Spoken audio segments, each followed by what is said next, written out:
Hi, today we're going to talk about how to stretch the iliopsoas muscles. The iliopsoas muscle is actually two muscles, the iliacus, which runs right here down into the leg bone, and the psoas muscle, which attaches to all the lumbar spine, the lower vertebrae, and attaches to the leg bone itself as well.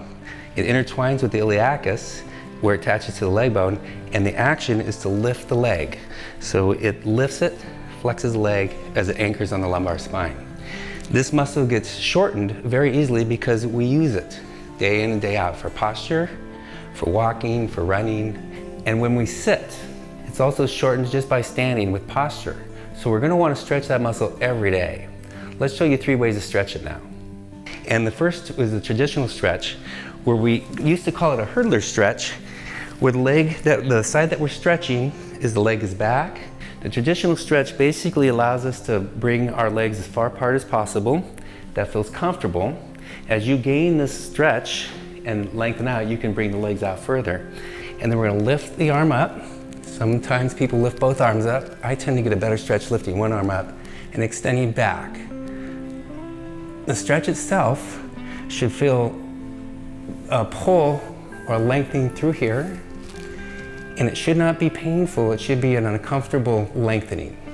In doing this stretch, we bring our legs comfortably apart and arm up on the side that we're stretching. So I'm stretching the right iliopsoas muscle right now. I feel it right through here. As I bring my arm up and back and extend, I get a greater stretch. And in doing so, I want to hold that stretch for at least 5 seconds and up to about 30 seconds as I relax into it and let that muscle lengthen while I'm relaxing.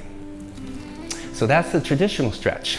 If you have difficulty with knee problems or knee replacements, this may not be the ideal stretch for you, but you can use a mat, and I recommend you do, or a towel underneath the knee if you like the stretch and you're able to do it. A second way of stretching the iliopsoas muscle is standing in a doorway. We'll use this stretching cage as a doorway. And so what we do is line up right with the door frame. And again, we're going to bring the side that we're stretching back and leg forward. It's very much similar to the traditional stretch, only we don't have to get down on our knees. So as you gain on the length of this muscle and able to stretch it further and further, you will be able to bring your legs out further and further to gain more stretch. Again, you can see my arm is up, which pulls the upper part of the muscle. My leg is back, which pulls the lower part of the muscle, and we're lengthening it by bringing those two extremities backward. So into extension. So on this stretch, the further down I go, the more I push forward and the more stretch I get out of it. You also recall we have 2 sides, so we should be doing the opposite side as well. If you're tighter on one side or the other, which we can see often on our x-rays, you can see what scoliosis has that tightness involved in the lumbars. We would probably stretch 2 to 1. Starting on the right side, it was shorter, to the left, and then coming back to the right again. A third way to stretch the psoas muscle, or the iliopsoas muscle, is a greater way to stretch it for people who have already lengthened the muscle and are trying to get greater stretch out of it. Many times athletes use this. And we do this in a stretching cage. The true stretch cage you can find at the YMCA, and we have one here as well. The way we do this is we bring, again, the side we're stretching, we let it extend back, just like we did the other stretches. We place one foot up on the platform here.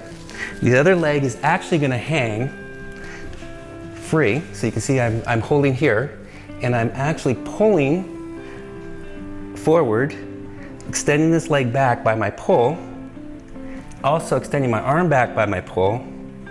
And this can be held here any which way that feels comfortable. The main thing is to pull forward, bring the leg extended back, and the arm is being extended back further also by the pull.